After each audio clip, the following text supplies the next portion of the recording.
Welcome to study पाठशाला दोस्तों। आइए शुरू करते हैं आज का सेशन। और आज के हमारे प्राइम एजेंडाज पे होंगे India US relations, India's critical mineral push. तो हमें अब थोड़ी बातों को सोचना चाहिए, खासकर हम अगर इलेक्ट्रिक व्हीकल्स की बात कर रहे हैं तो आपको एक रेयर अर्थ मेटल्स का जो है अरेंजमेंट इंडिया में ही करना पड़ेगा।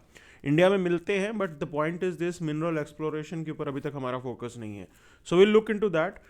ट्रंप ने रशिया को ये कहा है कि भाई या तो आप यूक्रेन इशू को सेटल कीजिए, otherwise he is going to take some actions. And then this is what was expected from Trump, he is going to start with the tariff war. Okay, and इतना ही नहीं है, अपने allies European union को भी उन्होंने एक तरीके से वार्न किया है कि US is going to increase the tariff and then China is going to have the new frigate. Okay, तो इन चीज़ों को समझते हुए आज के सेशन को शुरू करते हैं and then just start with the front page itself. तो आज के फ्रंट पेज के ऊपर कुछ ट्रेजेडी रिलेटेड खबरें हैं यहाँ पे। देखिए, ये नुकसान होता है रूमर फैलने का, और आप समझ लीजिए कि इंडिया के अंदर नुकसान कितना हो सकता है। तो ये एक पैसेंजर ट्रेन थी जिसके अंदर रूमर फैला कि आग लग गई है, and because of that people started jumping out of that particular train. लोगों ने वहाँ से कूदना शुरू कर दिया और दूसरी पटरी पे आ रही ट्रेन से टकरा के जो है कुछ लोगों की डेथ हो गई है। तो ये ट्रेजेडी अभी हुई है यहाँ पे। And then so Marco Rubio calls for talks on migration as he meets Jaishankar. Okay, so India US relation की यहाँ पे बात हो रही है।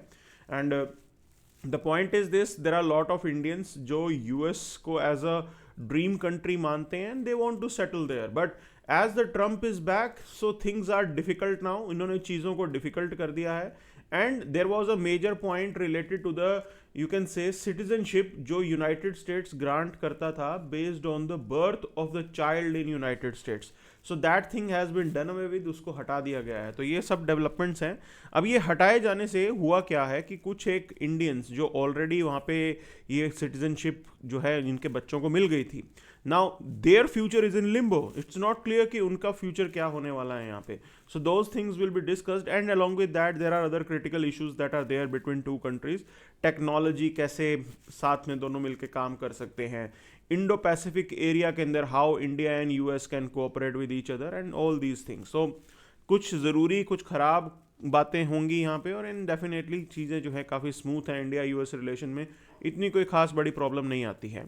नाउ मूविंग फॉरवर्ड विद, तो ये 2018 का सवाल है। Look at this question here. So statement says what is terminal high altitude area defence. Okay, so this was basically an American anti missile system. तो ये अमेरिकन एंटी मिसाइल सिस्टम था। ये उस समय 2018 में न्यूज़ में क्यों था, क्योंकि साउथ कोरिया और जापान के अंदर इसे उस समय डिप्लॉय किया गया था। क्यों डिप्लॉय किया गया था? Because we know the reason, that is North Korean leader, तो उनके डर से जो है इसको किया गया था। रीसेंट डेवलपमेंट्स की बात करेंगे तो उन्होंने इजराइल को भी इसकी असिस्टेंस दी है। तो अभी कुछ महीनों पहले ये न्यूज़ में था, इजराइल को भी इस हेल्प की ज़रूरत पड़ रही थी, because there was a regular threat of you can say Iran and other you can say powers that were there around Israel. तो ये पूरा मुद्दा न्यूज़ में रहा है। अब देखिए यहाँ पे मेंस 2021 का एक सवाल, तो ये कह रहे हैं कि ट्राई नेशन पार्टनरशिप ओकस is aimed at countering China's ambition in Indo Pacific region. Okay, तो पहले आपको समझना होगा ये ओकस जो है ये एक तरीके से मिलिट्री अलायंस आप बोल सकते हो है। मिलिट्री अलायंस किस किस का है? That is UK, Australia and United states. अब खेल समझने की ज़रूरत है यहाँ पे। एक तरफ यूएस की organisation, US led initiative that is Quad, जिसके अंदर India, Japan, okay, and then you have Australia, ये लोग आ जाते हैं। अब बात ये है कि भाई अगर आपने क्वाड बना रखा था तो ओकस बनाने की ज़रूरत क्या पड़ी? तो यही सवाल यहाँ पे है। देखो, क्वाड के अंदर एक प्रॉब्लम थी, some of the countries they were reluctant. किस चीज़ को लेकर रिलक्टेंस थे उनके बीच में? Reluctant for exploring the military role for Quad. Okay, तो वो इस चीज़ के लिए रेडी नहीं थे। Now US wanted to have some military engagement and he had a US has a like minded countries with him with it. तो UK और ऑस्ट्रेलिया जो है वो रेडी हैं, और एक तरीके से ऑस्ट्रेलिया का यहाँ पे मेजर फ़ायदा हो रहा है क्योंकि ये दोनों ही ऑस्ट्रेलिया को यहाँ पे न्यूक्लियर पावर्ड सबमरीन प्रोवाइड करने वाले हैं। Okay, so this is something that Australians are going to gain out of it. तो इसीलिए ये अब बड़ी बात थी यहाँ पे, लेकिन सवाल ये बन रहा था कि भाई इसके बाद क्वाड का क्या होगा। और दूसरी चीज़ समझने वाली है, ये ओकस जो है वो बिडेन साहब का इनिशिएटिव था and the Quad was the initiative of Trump. Now this is something that is speculated that Trump is going to revive this. इसका रिवाइवल जो है वो अब होने वाला है and we are going to see how things will turn up here.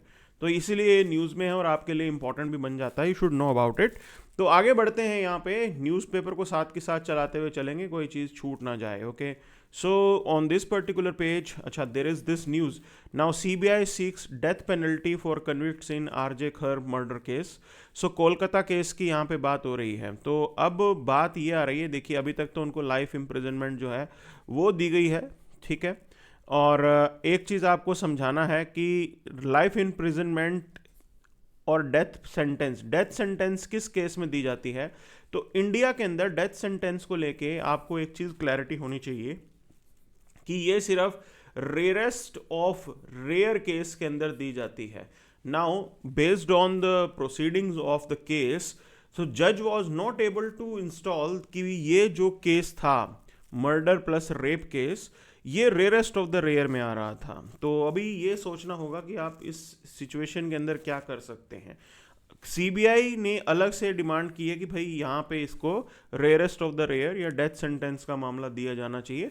CBI may be able to find something and that's why they are coming up with this. So we have to wait and watch how things will turn up. But आज की date में death sentence सिर्फ rarest of the rare case में दी जाती है और ये जो केस है ये रेयरेस्ट ऑफ द रेयर के अंदर काउंट नहीं किया गया है। तो ये क्यों हुआ, कैसे हुआ, that is the judicial wisdom, we have to respect that. Okay, तो हम सिर्फ स्पेक्यूलेट कर सकते हैं, but at the end of the day judicial wisdom is going to prevail and this is what the जजेस दे आर अबाउट। ओके, तो चलिए आगे बढ़ते हैं, यहाँ पे चीज़ों को करते हैं। तो other than this, so there is nothing much on this page here. Okay, and कुछ खास नहीं है यहाँ पे।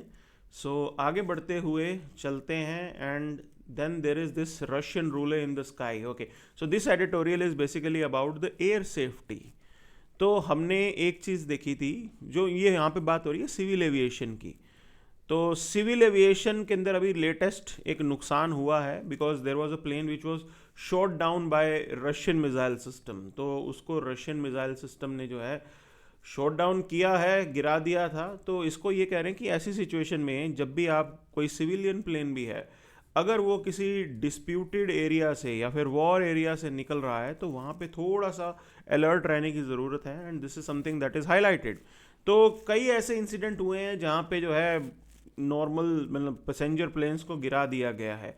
तो अभी आज की डेट के अंदर we have International Civil Aviation Organization. Okay, तो ये रूल्स बनाती हैं how to you can say go in that particular area. अभी कन्फ्लिक्ट रिस्क को कम करने के लिए इसके रूल के अकॉर्डिंग चलना होता है। लेकिन अब ये एडिटोरियल में सर बता रहे हैं, he is pointing out one thing, he is saying that आज की डेट में पायलट्स के स्किल के ऊपर काम नहीं किया जा रहा है। तो that is something which is missing, that even if आज की डेट में अगर कहीं पे कुछ ऐसा प्लेन के साथ हो गया तब भी pilot should be skilled enough. Crew जो है वो इतना स्किल्ड होना चाहिए कि भाई पैसेंजर सेफ्टी को ध्यान में रखते हुए उनको चाहे रफ लैंडिंग करनी पड़े, जैसे कैसे करके उतार ले और बचा ले। तो वही चीज़ यहाँ पे हाईलाइट ये की कर रहे हैं कि भाई we should think about this because the old seasoned pilots they were quite accustomed to these kind of things और उन्होंने बहुत अच्छे से चीज़ों को हैंडल किया है। लेकिन रिसेंट टाइम्स में जो है ये चीज़ एक बहुत बड़ी कमी देखी गई है and that is what is pointing out in this particular editorial. Okay, वही चीज़ वो पॉइंट आउट कर रहे हैं। देखो डेंजर है और कन्फ्लिक्ट जोन के ऊपर से भी प्लेन तो जाएंगे ही यहाँ पे, लेकिन कैसे उस समय जो है पायलट्स को मनूवर करना है, that is the important point here. तो आगे बढ़ते हैं यहाँ पे, China's move must recast India's critical mineral push. Okay, so that is something which is being pointed out in this editorial. तो पहले खेल समझ लो आपको चाइना ने किया क्या है। सो चाइना हैज रिस्ट्रिक्टेड, क्या रिस्ट्रिक्ट किया, export of certain minerals to United States. Okay, अब ये जो मिनरल्स जो लिस्ट चाइना ने डाली है उसमें है tungsten, gallium, magnesium, beryllium, hafnium and lithium. अब इसका इस्तेमाल देखो क्या है।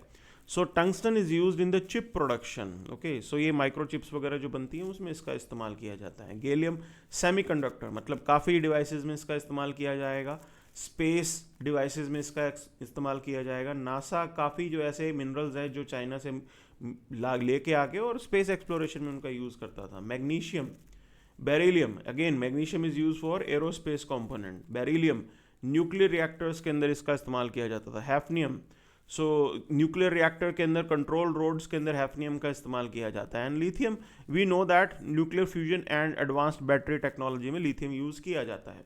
So the point is this, China, इसको क्या बोला जा सकता है? इसको बोला जा सकता है वेपनाइजेशन ऑफ ट्रेड या weaponisation of economic dependence, okay. So that is something which is being highlighted in this particular editorial कि चाइना अगर ये कभी भी यूएस के साथ कर सकता है तो it is but obvious US के साथ क्यों किया, बिकॉज ट्रंप ने आके कुछ टैरिफ वॉर वगैरह का शुरू किया था। अब चाइना ने अपनी तरफ से रिटेलिएट किया है, लेकिन ये हमारे लिए समझने वाली चीज़ क्या है भैया, देखो इंडिया को आत्मनिर्भर बनना है इसके अंदर भी, ठीक है।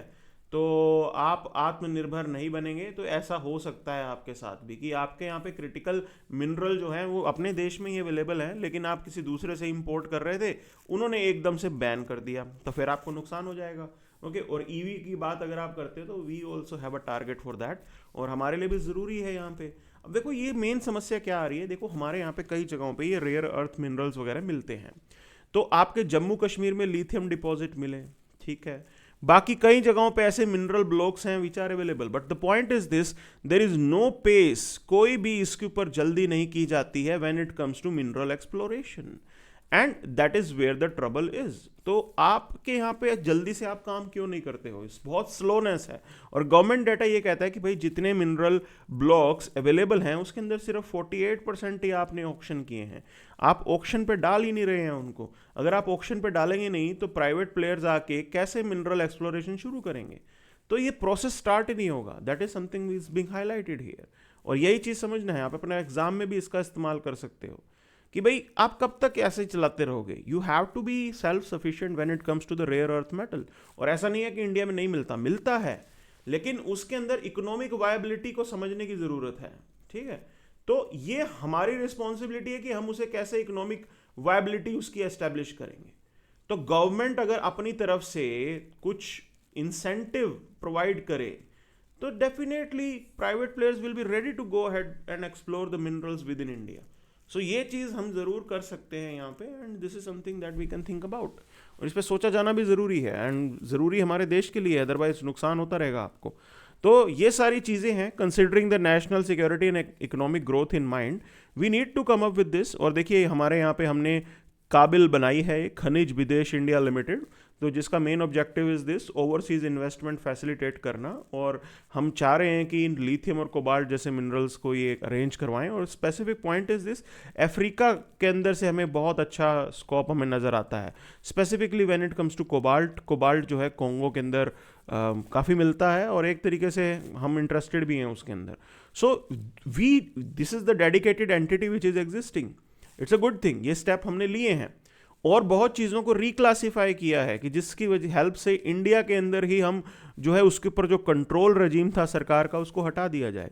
तो आपने रिक्लासीफाई किया कि इसको सर्टेन एटॉमिक मिनरल्स को, तो न्यूक्लियर रिसर्च वगैरह के लिए रिस्ट्रिक्शन थी, तो अब उन पॉइंट्स को हटाते हुए हमने चीज़ों को बेटर किया है, तो वो रिस्ट्रिक्शंस यहाँ से हटी हैं। तो ये सब स्टेप्स तो आपको समझने पड़ेंगे, but despite that we need to have some more clarity, और क्लैरिटी करने की ज़रूरत है। और इंसेंटिव के बिना तो इंडिया के प्राइवेट प्लेयर्स जो हैं वो इसके अंदर एक्सप्लोरेशन में आएंगे ही नहीं। मेन गेम ही यही है, प्रॉब्लम ही यही है, हमारे यहाँ मिनरल्स मिलते हैं लेकिन दिक्कत क्या आती है, इकोनॉमिक वायबिलिटी। तो उसको सोचते हुए कुछ ना कुछ करने की ज़रूरत है, that is something which is being pointed out here. आगे चलते हैं, देखिए अगले एडिटोरियल में बात कर रहे हैं ओलिगार्की वीसी टुडे। ओके, देखो ये कह रहे हैं कि ये ओलिगार्की की दुनिया चल रही है आज की डेट में, और यूएस इलेक्शन एक तरीके से उसका एग्जाम्पल बताया जा रहा है, कैसे इलन मस्क ट्रंप को सपोर्ट कर रहे थे, and means there are few people in the world, okay, कुछ लोग ऐसे हैं जिनके पास टेक्नोलॉजी का होल्ड है, जो टेक्नोलॉजी के ऊपर अपना होल्ड बनाते हुए एक तरीके से वो हैं ओलिगार्क्स, पॉलिटिकल ओलिगार्क्स हैं यहाँ पे, कुछ लोग हैं जो पॉलिटिकल एरिया में अपना डोमिनेशन मेंटेन करके रखते हैं, कुछ लोग हैं जो बिजनेस में अपना एंटिटी करके रखते हैं, कुछ आप मान के चल सकते हो कि ब्यूरोक्रेट्स भी उन्हीं एलिट्स में आ गए। तो ये एलिट्स बेसिकली इस सिस्टम को चला रहे हैं, दे आर डोमिनेटिंग। अब when few elites are dominating, what about democracy? उस केस के अंदर डेमोक्रेसी का क्या होगा? तो ये सारी चीजें हैं स्पेसिफिकली सोशल मीडिया की दुनिया के अंदर। क्या है भविष्य इन चीजों का, वही चीज यहां पे बताई जा रही है। Okay, so that's a new world. Then moving forward, US new role for exporting AI chips. Okay, तो बेसिकली आर्टिफिशियल इंटेलिजेंस बेस्ड जो माइक्रो चिप्स है, यूएस उसके ऊपर रिस्ट्रिक्शन लगा रहा है। Point is this, US doesn't want कि ये चिप्स, ये टेक्नोलॉजी जो थ्रेट वाले कंट्रीज हैं उनको मिले। कंसिडरिंग दिस, उन्होंने इसको रिस्ट्रिक्ट कर दिया है, इसके एक्सपोर्ट को। तो एक तरीके से यूएस अपने नेशनल एक्सपोर्ट को देखते हुए कर रहा है, और अच्छी भी चीज़ है कि टेरर आउटफिट्स वगैरह जो हैं उनको ये सब चीज़ें ना मिलें। लेकिन पॉइंट इज दिस, उसका इम्पैक्ट इंडिया जैसे कंट्री पे भी पड़ सकता है। तो यही तो ये डिबेट की जा रही है कि भाई आपको सेल्फ सफिशिएंट बनना पड़ेगा। That is the need of an hour in this world. ये ज़रूरी है आज की डेट के अंदर। Otherwise, till the time you are dependent on these countries, they will, you can say, they can hit you, एकदम से आपके लिए समस्या पैदा हो जाएगी। So is the government encouraging crosspathy? तो देखो, एक होता है एलोपैथी को हम मान के चलते हैं, दूसरी तरफ इंडिया के अंदर होम्योपैथी की बात भी होती है। तो बेसिकली महाराष्ट्र गवर्नमेंट ने एक रूल निकाला है यहाँ पे, वो कहते हैं कि जो होम्योपैथिक डॉक्टर हैं वो एलोपैथिक मेडिसिन भी प्रेस्क्राइब कर पाएंगे। ठीक है, होम्योपैथिक डॉक्टर्स एलोपैथिक मेडिसिन को प्रेस्क्राइब कर पाएंगे। अब ये डिबेट है, देखो दोनों की दोनों मेडिकल साइंसेस डिफरेंट है, लेकिन पॉइंट इज दिस, हमारे पास है शॉर्टेज ऑफ डॉक्टर्स। सरकारी सिस्टम के अंदर शॉर्टेज है, स्पेसिफिकली जो आपके यहाँ पे प्राइमरी हेल्थ सेंटर्स हैं या सेकेंडरी या आपके सिटी हेल्थ सेंटर्स हैं, वहाँ पे शॉर्टेज है। तो इस शॉर्टेज को एड्रेस करने के लिए we have, you can say, homeopathic doctors. तो महाराष्ट्र ने बोला कि इनको अलाउ कर दो।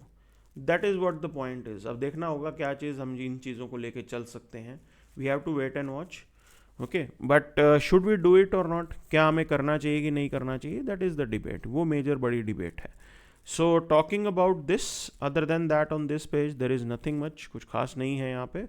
Okay, and moving forward with, तो पॉलिटिकल न्यूज़ में हम ज़्यादा जाएंगे नहीं। ठीक, एंड बेटी बचाओ बेटी पढ़ाओ को मोदी जी ने कहा है कि बहुत बढ़िया रोल प्ले किया है इसने, और जो हमारे यहाँ पे जेंडर रेशो बिगड़ गया था उसको इम्प्रूव करने में काफ़ी मदद मिली है, खासकर हरियाणा जैसे स्टेट के अंदर।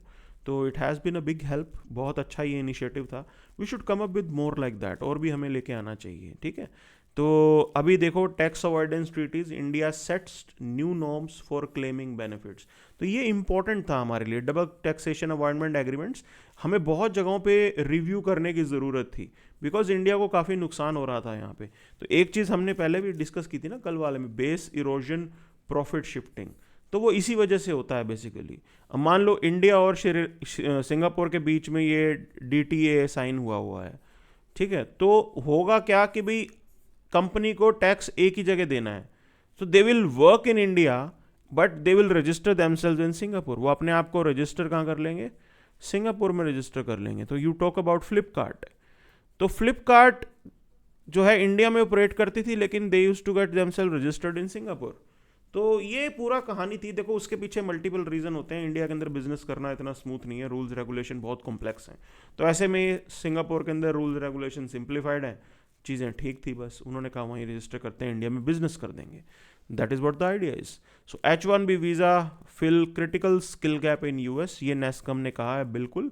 और ख़ासकर जो हमारी IT इंडस्ट्री है, तो बहुत से इंडियंस जो हैं उसके अंदर काम करते हैं, and they see US as a destination जहाँ पे जाके वो सेटल हो जाए या थोड़ा पैसा कमा के आ जाए। That is what the point is.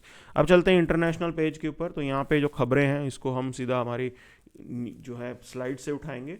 So Trump tells Putin to make Ukraine deal now और फेस टैरिफ। ये सबको जो है एक तरीके से थ्रेट दिए जा रहे हैं US द्वारा। But the point is this, क्या रशिया डरता है इन टैरिफ से? तो रशिया के अपने अपने फ्रेंड्स ढूंढे हुए हैं, बीट इंडिया जिसके साथ काम चल रहा है, चाइना जिसके साथ काम चल रहा है, beat Iran. So we have seen it how Russian economy has been able to sustain. Okay तो अभी भी जो हार्डशिप थी रशिया झेल पाया है, तो ऐसे में रशिया प्रेशराइज बिल्कुल भी नहीं होगा. That is the idea. अब देखिए यहाँ पे ये क्वेश्चन है, ये है आपके प्रीलिम्स 2023 का सवाल, और सवाल किया गया यूक्रेन के नेबरिंग कंट्रीज़ कौन से हैं. तो इसके अंदर बुल्गारिया अगर आप देखेंगे तो बुल्गारिया ब्लैक सी में तो लगता है, लेकिन यूक्रेन के साथ नहीं लगता है, तो आप इसे रूल आउट कर लीजिए. ठीक है. And Lithuania is not there, ये नहीं लगता है यहाँ पे, that is also ruled out. Hungary is there, Hungary लगता है, बिल्कुल लगता है. And Latvia if you see, so Latvia is also not there, ये भी नहीं है यहाँ पे. एंड चेक Republic is also not there, चेक रिपब्लिक भी नहीं लग रहा है. ओके तो लिस्ट में आप देखते रहिए, रोमानिया जो है वो लग रहा है यहाँ पे. सो the point is this, only 2, so that will be the answer. तो इस तरीके के चैलेंजिंग क्वेश्चंस कभी कभी पूछे जाते हैं. ओके तो we should be prepare for these kind of eventualities, specifically countries that are in news. आगे चलते हैं. Trump warns of tariff against European Union, 10% rate on China. अब देखो इसका सबसे बड़ा नुकसान इंडिया को होने वाला है या हो सकता है.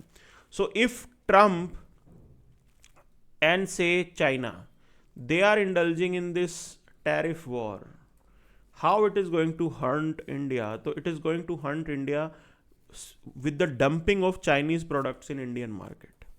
Specifically अगर हम बात करें, इलेक्ट्रिक व्हीकल को डंप किया जा सकता है, या solar equipment. China majorly US को एक्सपोर्ट कर रहा था, लेकिन अब यूएस ने रिस्ट्रिक्शन बढ़ा दी तो वो इंडियन मार्केट में आएगा. तो इसका नुकसान हमें झेलना पड़ेगा, and we should be ready with this anti dumping duty. तो ये चीज़ हम ज़रूर कर सकते हैं, and we already have some way out to do that. तो ये सब मैनेज हो जाएगा, बट ये हमारे लिए एक सरदर्दी भी लेके आ सकता है. ठीक है. और एक चीज़ समझ लीजिए, अगर वो चाइना के ऊपर रिस्ट्रिक्शन बढ़ा रहे हैं, यूरोपियन यूनियन पे बढ़ा रहे हैं, कनाडा, मैक्सिको, सब पे बढ़ा रहे हैं, तो इंडिया पे भी बढ़ेगी. ऐसा नहीं होगा कि इंडिया बच जाएगा उसके अंदर. तो आगे चलते हैं. So Chinese they have the global ambition. Okay और चाइना अपने आप को एक तरीके से यूएस को काउंटर करने के लिए यूएस जितनी बड़ी ताकत समझता है. और इंडिया के लिए प्रॉब्लम क्या है? With this Chinese navy they are increasing their presence in Indian Ocean. That is where the trouble is there for India. तो इंडिया के लिए समझ लीजिए आप, we have to expand, we have to increase our naval, you can say capability. आपको आपकी naval capability जो है उसको बढ़ाना ही बढ़ाना है. There is no other choice. We have to live with powerful neighbour. आपको जीना पड़ेगा. पावरफुल भी है चाइना, असर्टिव भी है. Okay and you have to match it up.